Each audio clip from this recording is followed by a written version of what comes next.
Is everyone comfortable? We have a full house and many new faces, and I'm very happy to see you. And I just want to mention this gentleman standing there is Dharmaraji and his wife Dharmini.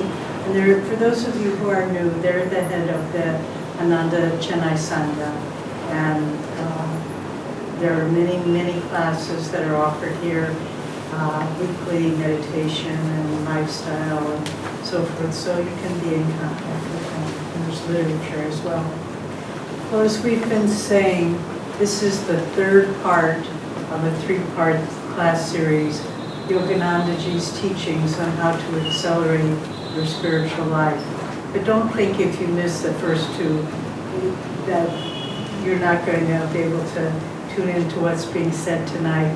In fact, I think the first two classes are recorded and up on the internet.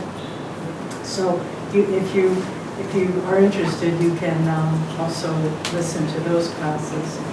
But the first class, as we said, we talked about Yoganandaji's meditation techniques to accelerate your spiritual life. The second one, we talked about attitudes to accelerate your spiritual life. And now today we're talking about lifestyle. But Yoganandaji said something that I always found very, very motivating. He said the single reason that most people don't advance spiritually is they lack, and I'm going to pause here before I say, because you can say, well, what would it be? They lack spirituality, they lack devotion, they lack concentration, they lack, you can have all sorts of ideas. But Yoganandaji, who was a very practical avatar, he said, the reason they don't advance spiritually is they lack a sense of adventuresomeness. They lack the ability to look at their life and say, let's try this. Maybe I don't know where it will go. Let me try disciplining myself. Let me try some of the things that Jyotish was mentioning.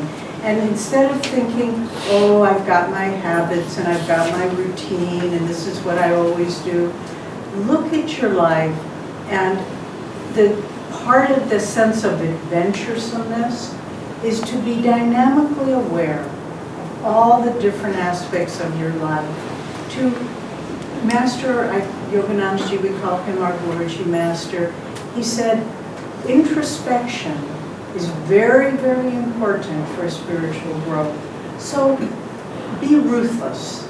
Not with other people, but with yourself. And say, what do I need to change? And don't say, oh, it's all right. In my own life, I've been a devotee for many decades, but I find in my own mental attitudes and in those of my Guru Bhais, a very self-defeating attitude is, it's good enough. If you say, meaning I don't have to try any harder, it's sufficient. Anything that you kind of justify by saying, oh, it's good enough. Let me tell you a little secret. That's a dead giveaway that it's not good enough. That you could try harder. That you need to introspection and dynamic awareness. You need to look at yourself. There are new people here, so I ask the question, how many of you have read Autobiography of a Yogi? Many not? Raise your hand if you have. Oh, okay, if you haven't read it, get a copy and read it. It's one of the great spiritual books of our age, honestly. And it continues to transform people's lives in miraculous ways. And we meet people all the time who they say, I don't even know how I got the book, but there it was in my house. I don't know how it got there. But do read it. But in Autobiography of a Yogi, there's one of my favorite chapters is Years in My Master's Hermitage, where Master talks about the training that he got from his guru, Sri Yukteswar, the man with the white hair and white beard. And Master was a bhakti yogi. But Sri Yukteswar was a Jnana. He was just discipline and dispassion, and he just did not let Yogananda get away with anything. If he would be giving a discourse, Sri Yukteswar, and Yogananda's mind would wander momentarily. Sri Yukteswar said, okay, that's enough, you're not paying attention. And he said, Master, I know every word that you've said. He said, yes, but your mind had wandered a little bit. But I think part of the reason, I've come to this conclusion, perhaps it's right, perhaps not, but part of the reason that Sri Yukteswar was like that with Yogananda was to show how we need to be with ourselves. No self-justification, no rationalization. Just say, I made a mistake. Let me look at that in the face. Do I want to keep living that way? No. Not to feel guilty. Guilt is a very useless sentiment on the spiritual path. All guilt does is get you discouraged about yourself and undermines your ability to go forward. So instead of guilt, say, I choose to improve myself. I choose not to act that way anymore. And that releases a tremendous flood of energy. Guilt shuts down our energy. Guilt makes us feel, it focuses on our egos, our self as a limited, isolated being. But when we say, Lord, I want to change. I know I have areas that I have habits and attitudes that are holding me back spiritually. Together, let's go through this grand adventure with a sense of adventuresomeness. And let me begin with honesty and discipline and not rationalizing or justifying what we do. Once, some years ago, I acted inappropriately. I just had said something to someone that caused some problems. And Swamiji, Kriyanandaji, who was our teacher for decades, and was mostly very, didn't say too much of a corrective nature. But this time, he really lit into me. And he was really giving me a tongue lashing. But I was so happy because I could feel in my heart I wasn't justifying myself at all. And I just looked at him and I said, I won't do it again, Swami. And he said, very good. And that was the end of it. But he knew I meant it. I wasn't trying to say, well, it was their fault, and I really didn't do it. And I knew I had made a mistake and had spoken without discrimination. And so to the spiritual lifestyle that really accelerates our growth is to introspect, be analytical about what's holding us back.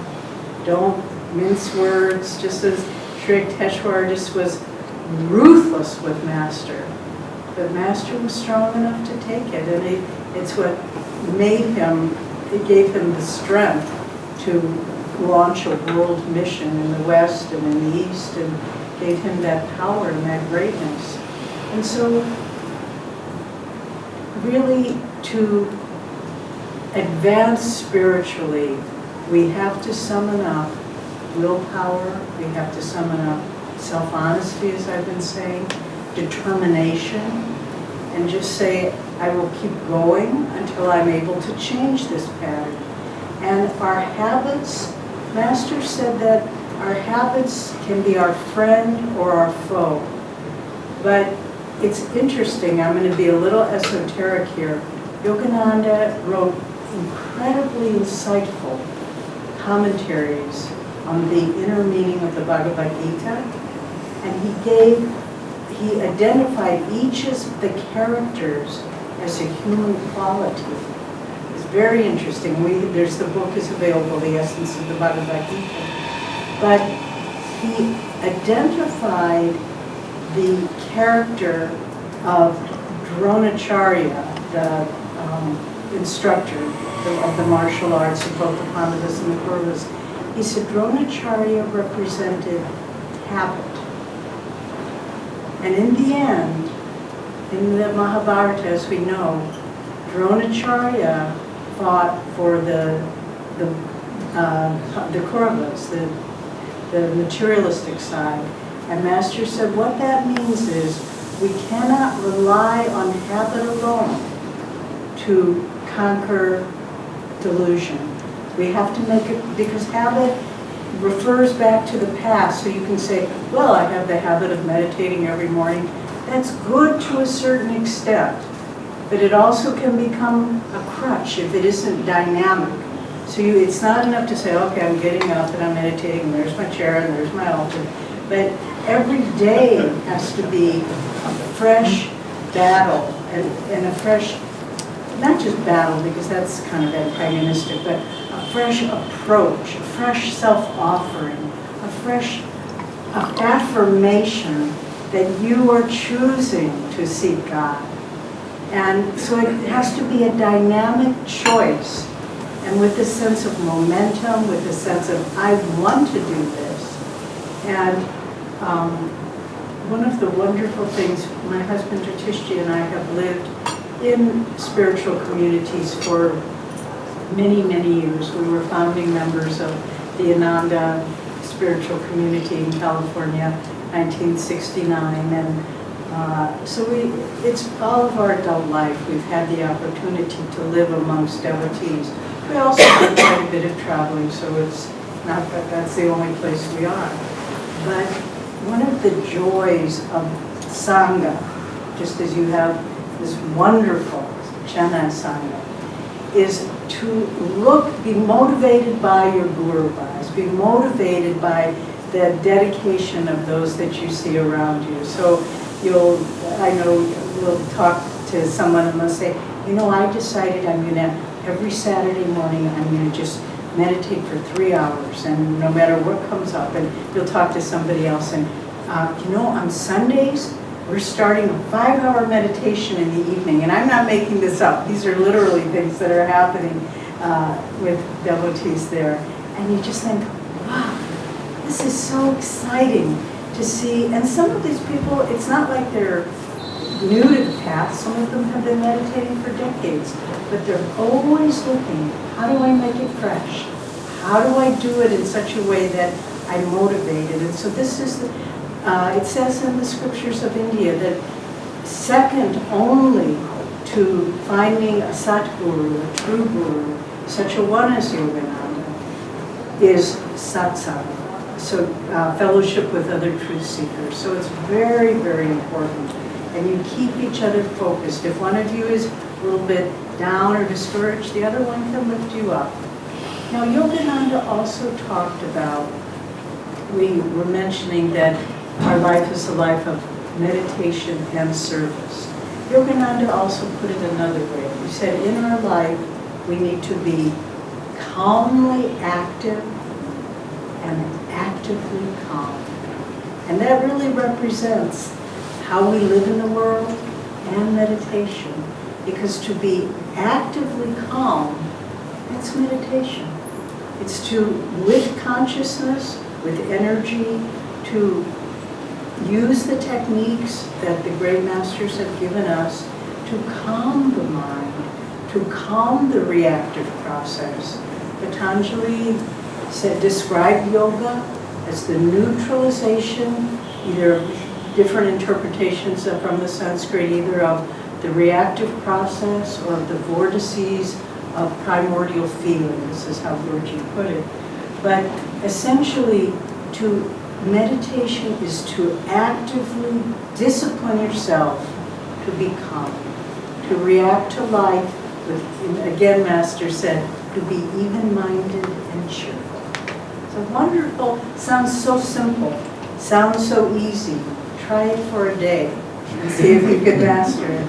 But my husband is a very calm man, and it's the fruit of years of meditation. But I remember once we were living, to show his calmness, when we were starting the ashram in San Francisco, Swamiji asked us to do this, and we were living in a very small little apartment before we found the ashram, and where others could join us. And he enjoys jogging. And so one day, when the little apartment was near the beach, the along the west coast of San Francisco. And one morning he went out, he was jogging, and then he came back and, you know, was getting ready to eat and had his meal, and then a few hours went by. And then he said to me, you know, when I was jogging on the beach, I saw a dead body. And I said, what? Why didn't you tell me that person? And he was so calm. He said, well, there was nothing to be done. It was, you know, it was just there, and the police were there, and it was all taken care of. But I just thought, my goodness, just very little reaction to things, and I'm not that way so much. I would have had much more. I think I would have said it as soon as I walked in the door. It would have made an impression. You know, that reminds me, impression, a remarkable story from one of our other lines of gurus, Lahiri Mahashaya. There's a wonderful book about his, taken from his diaries about his life. And he was a householder, avatar, but he was a householder, and he had, I believe, 5 children, 3 daughters and 2 sons. And one day, one of his daughters, who was married already, became very ill. And his wife came to him, and knowing that he was attuned with one with God, she said, what should we do? What should we do? And he said, take this little, and he told her to get some specific little nut and grind it up and give it to her in a little water. Well, she was living at the house of her husband's parents, and they weren't into traditional remedies. They were using Western doctors. And so the wife was reluctant to impose and go to the house and give her this ground up nut. So she didn't do what Mary Masha, her husband, had told her to do. And the daughter died. And word came back that the daughter had died. Every night, Lahiri Mahashaya would have a satsang. He called it a Gita Congress. He would have it out on the porch, the little balcony of his home in Varanasi. And so his disciples would come, and that night they came and they said, oh, Guruji, you've had this terrible loss. We can't have this, our regular satsang tonight. He said, no, it's all right. We will have this satsang.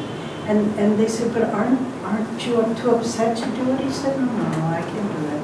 And then the disciple said, well, Guruji, we are too upset to listen to you. Don't you have, I mean, if we are so upset, how can you possibly not be upset? And he answered a very thought-provoking answer, and it's well worth meditating on and thinking about it in your own life. He said, I have taken a blow greater than any of you with the passing of my daughter. But he said, I have trained my mind. He said, your minds are like soft sand. If you put a block of marble on soft sand and you give it a blow, it makes an impression. But I have trained my mind essentially not to react. It's like another block of marble. So if you put a marble on it and you strike a blow, it doesn't leave an impression.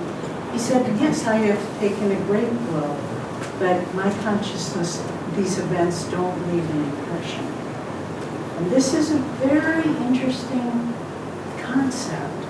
Yes, life, how can we not live one day in this world without receiving some kind of blow, physical, mental, emotional, spiritual, whatever it might be. But to train our consciousness, the lifestyle that leads to our most accelerated spiritual growth is through the practice of meditation, through faith in the Guru, inner training and discipline, to not have these things leave an impression. It's not that we don't feel them, but they don't last with us. They don't form who we are. Yogananda said once he was talking to a woman who had had surgery, and she was going on and on about how painful it had been and how difficult. And he said, oh, this is terrible. When did this happen? He thought it was a week ago or so. She said, oh, 20 years ago. And she was still, the impression of it was so strong. Well, think about all the lifetimes we've had.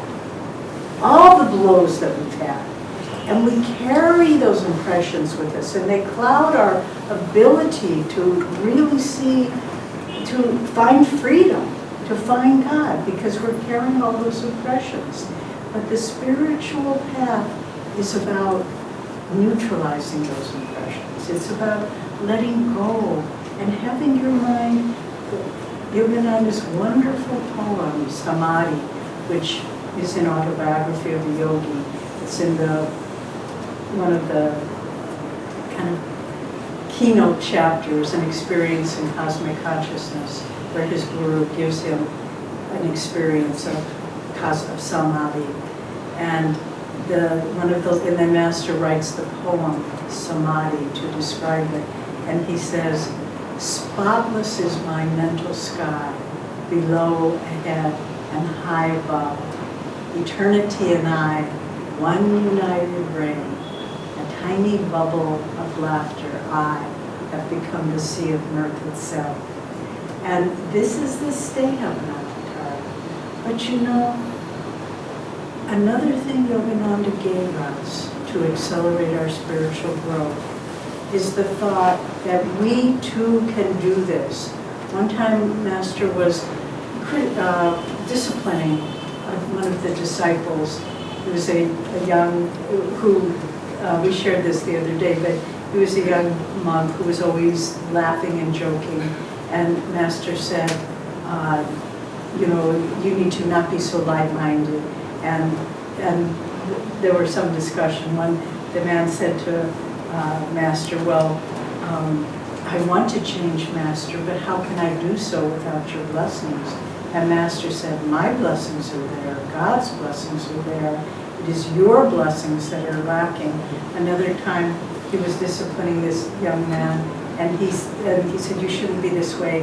And the boy said, well, it's all right for you to say, you're a master.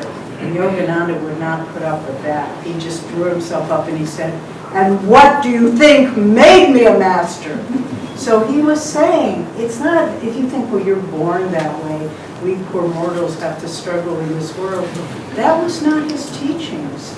His teachings were, we can do this if we bring dynamic awareness to the spiritual path. Every aspect of our meditation, of the techniques, of our attitudes and the habits that we have, and finally to looking at the life that we're leading. If we make them, if we become dynamically aware of every aspect, and the more you do it, the more the doors open, and the more you say, oh, I didn't realize I was always doing that, but I am, and it's holding me back spiritually. Swami Kriyanandaji said once, if you discover a fault in yourself or become aware of a fault in yourself, don't be discouraged. He said you should rejoice. It's always been there, you just never were aware of it. So now that you're aware of it, you can do something about it. And that's, again, the sense of spiritual adventuresomeness.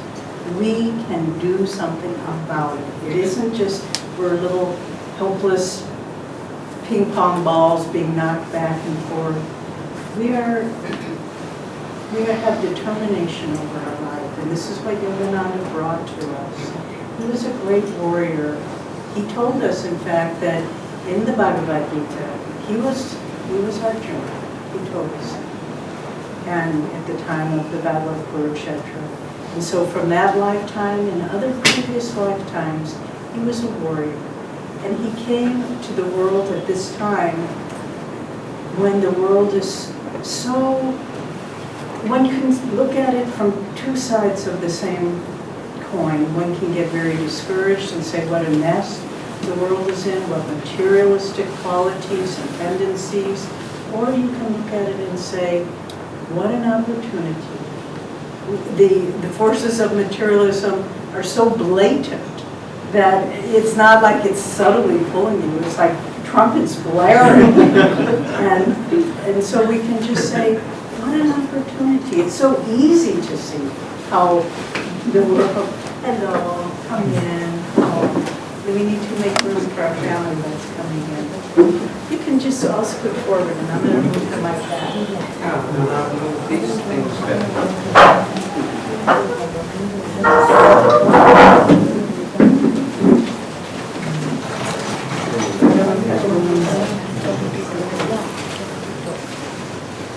We need a bigger center.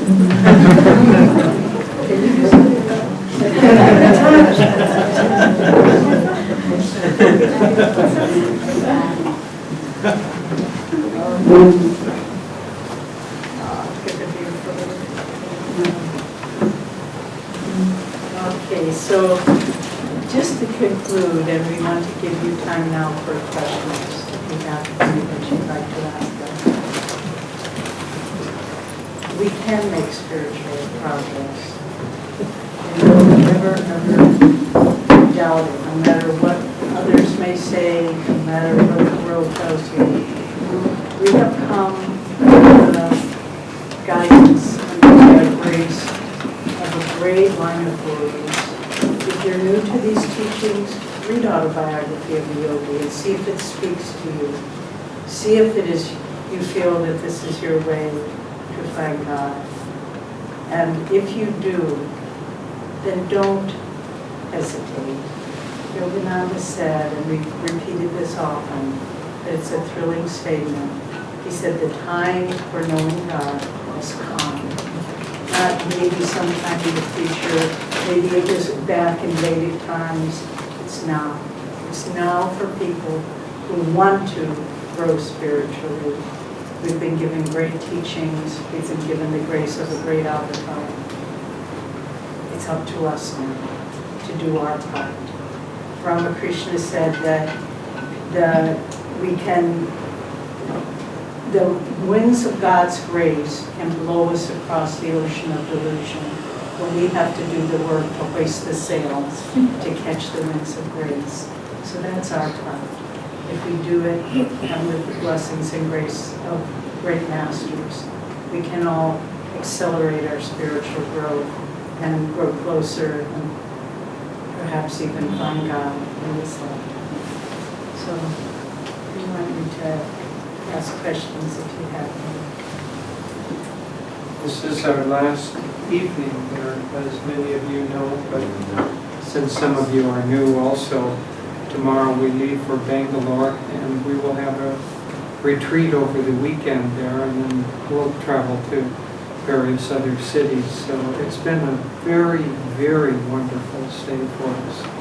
And in the fall, we haven't pinned down the date yet, but either late September or October, we'll come for probably about 10 or 11 days, 2 weekends, and do big programs on the weekends, and then have satsangs and whatever else in the interim. So. And for the new people, it's probably all on the literature, but website is... Anybody who's new today, we have a calendar we will give you. And we have lots of literature on the classes we offer, and we'll be very happy to talk to you as well. And on the calendar is our website as well. So we'll make sure that before you leave, we can give you lots of information. Okay, now we want to have a chance to answer some questions. So last week you read a section from a book called Preceptor Lessons, is that right? Yes. Is that available for purchase? I think you can find it. The preceptor lessons are the first lessons, set of lessons that Yoganandaji did, and then later on they evolved into what's now known as the lessons for Yogoda Satsanga or SRF in America. But I don't think they've ever been published as a book. Are they available online? We have lessons in self-realization, which was Swami's kind of rewrite. Yeah, that's right. So talk to me. No. They're very, very wonderful. They go for a long period of time each week. That was the way he spread his teachings in America, was each week the students would receive a new lesson, and they went on for a couple of years at least. Is it is it okay to desire for any, let's say any object like automobile or phone? Is it? Say again. I'm just thinking. I'm just wondering, is the right thing to desire on anything? Let's say automobile or new gadget, whatever it is. Is it okay? Yeah. To desire one? Yeah. Well, yes and no. If you desire one, you desire one, and it's better to fulfill that desire, assuming that it's an innocent, relatively innocent desire. It's better to fulfill that desire, and then you'll find out whether it was a valid desire or not. We had a friend who, because what in fact Yoganandaji said, and what in fact happens, is that we have these desires, and we think that when we desire an automobile, we save the money, we do all the research, we read the magazines, we think about the color, and it may take months. We finally get that automobile, we think this is going to make me happy. And it does, for a short period of time. And then that automobile is just one more piece of responsibility that we have to take care of. And so, but for me to say, no, don't desire that automobile and don't get it, just represses that desire. And that won't do any good. We had a friend who worked very, very hard because he wanted a Mercedes sports car. And so it took him quite a long time, and finally he got the Mercedes sports car. He was a yogi, a person on this path, and he said the pleasure of having that car lasted one day. The next day it was just something that he had. And many, many studies have been done that people that win a lottery, for instance, aren't any happier and often less happy. So the way Swami Kriyananda described desires is, it's almost like you're in a state. Well, let me say what Master said about it. He said that when we achieve a desire, we're happy for a little while, but the world is such that it's in a wave motion. So the wave goes up, we're happy. The wave goes down, we're sad. The wave goes up, we're happy and sad. And this happens over and over and over all the time. But then he said something very, very interesting. He said, when we're neither happy nor sad, we're bored.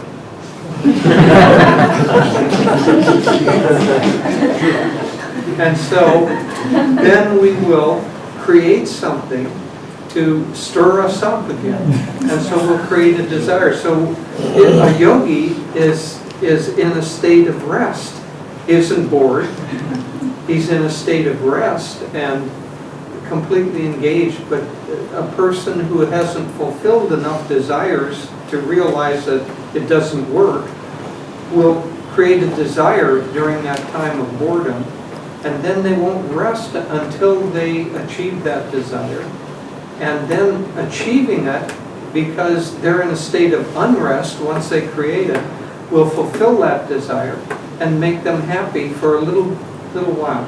And then they lose the interest in that. But it isn't so bad that you fulfill one desire for a car. But what happens is that we never stop desiring. And we just create one after another, after another, after another. And it becomes endless until what Master said about it is we get to a point of agonizing monotony, of desire, a little bit of happiness and unhappiness, agonizing monotony. So yes and no. If you have the desire for the car, get the car. It's better to get the car than to repress that. But you'll learn gradually that having that car is not going to be leading to your ultimate happiness. Ma'am, a question to you. You said Nagari Mahasai's daughter was right. At the time he was in the calm state. So he had practiced these spiritual techniques. So my question is, if we practice these spiritual techniques and all, or Kriya Yoga, whatever, so we will be out of the family bonding. Be out of the Family bonding. It will affect the family bonding. Yes, yes and no, because he had the specific mission to show that you could be in samadhi, never call for samadhi, and still have a family, and still have a job. And so you can't fake it in a sense. You can't have a pretense of a family. You have a family, and you go through all of the things. But he wasn't affected with the emotional ups and downs the way that most people are, because he learned long ago to control the reactive process. And just to say to it, in Autobiography, when Master's mother died, he was heartbroken and unconsolable until finally Divine Mother appeared to him some years later and said, I've always been with you in the form of many mothers. And so you didn't lose me. Now as your Divine Mother, I'm always with you. So it's a paradox too, just as Prem's question, is it bad to want things? Yes and no. Is it wrong to have family attachments? Or I should say, do avatars, do great saints have family attachments? Yes and no. I think not as we know them, but there still is a connection. And when you read the life of all great saints, there are certain ones that they have a connection with, a karmic connection. And so people often misunderstand and think that, there are Himalayan yogis that have no connections, leave home and they're little and go off. And they haven't, that's God's plan for them. But as we were saying, in Mahiri Mahashaya's life, he was demonstrating the life of an ideal householder. And it's important for all of us to see that, yes, we care for our children, we enjoy them, they're lovely gifts to us, but still we know that our reality is within ourselves. What Yogananda also said, and this is, I found very helpful, is that he said for a great master or a master, this life is like a movie. And so you can be in a movie and you can be involved in the movie but detached at the same time. If the hero gets killed, you can feel a little bit of emotion, but not very much. And then you walk out of the movie and go have you could see 100 people get killed, walk out of the movie and go get an ice cream. But if those 100 people are your family in this movie, then you're upset. Or if it's your gallbladder, you might be upset for 20 years. So there's a level of detachment while at the same time being a part of the drama. So, if our inner reality is just what is projected outside, and if people are, the outer reality is such that people are rude to us, so then we look at ourselves and we ask ourselves, am I like this? So how does that connection, how can you explain that connection? Our inner reality and outer reality, how they project each other? Well, our reality is like being inside of a dream. And so a dream, as long as you're dreaming, has the reality of that dream. But when you wake up in the morning, that reality, you can't say that the dream didn't happen, but you can say that that's not our ultimate reality. And so what we're striving to do is to awaken from this dream, and then whether we're in the dream or not in the dream, if we're awake while watching the dream, it's a very different experience. So there are levels of reality, and the way that God has set up delusion is that it makes it seem like this world that we're in is very solid and very real. But in fact, this world is not at all solid and not at all real. You don't have a body in the way that you think you have a body. The atoms in your body, the subatomic particles in your body, if, you know, we're used to seeing the atom with the little electrons going around it. The reality is that the center of that atom is just pure energy in different forms. And that atom, or the electron that goes around, is maybe 100 miles away, and it isn't anything solid either. It's energy moving at the speed of light, and so it leaves a kind of a force field around. It's all energy, but we don't perceive it as energy, we perceive it as something solid. And so this world simply is not what it seems to our senses. Our senses are basically here in order to fool us and to make us think that this world is as we perceive it through the senses, but it's not at all. And so yogis, the purpose of meditation and of the spiritual life is to wake up to see that this reality is only true inside of its own level of reality, and that there's a vast cosmos out there, and that we're one with everything. We aren't separate. We live in a sea of energy. We are energy. We live in a sea of consciousness. We are consciousness, and ultimately all of that is one. But we perceive separation because our senses are designed to fool us and make us think, not just the senses, but Maya is designed to fool us and make us think that we're separate. So we're just trying to wake up and see that it's a dream or a movie. Okay, one more question. You have meditated for many years, long hours, etc. Do you have an explanation as to why we are being born? None of us are born here because we wanted to. We just came.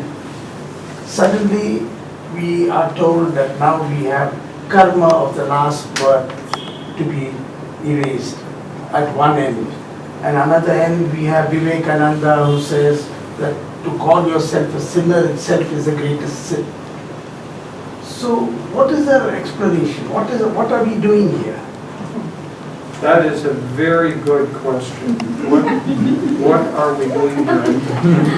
Yoganandaji used to argue with God. I didn't make myself, you made me. You have to get me out of this mess. And so one of the great questions is, why did God create this world? And Sri Yukteswar said, there are some questions the mind is not capable of perceiving.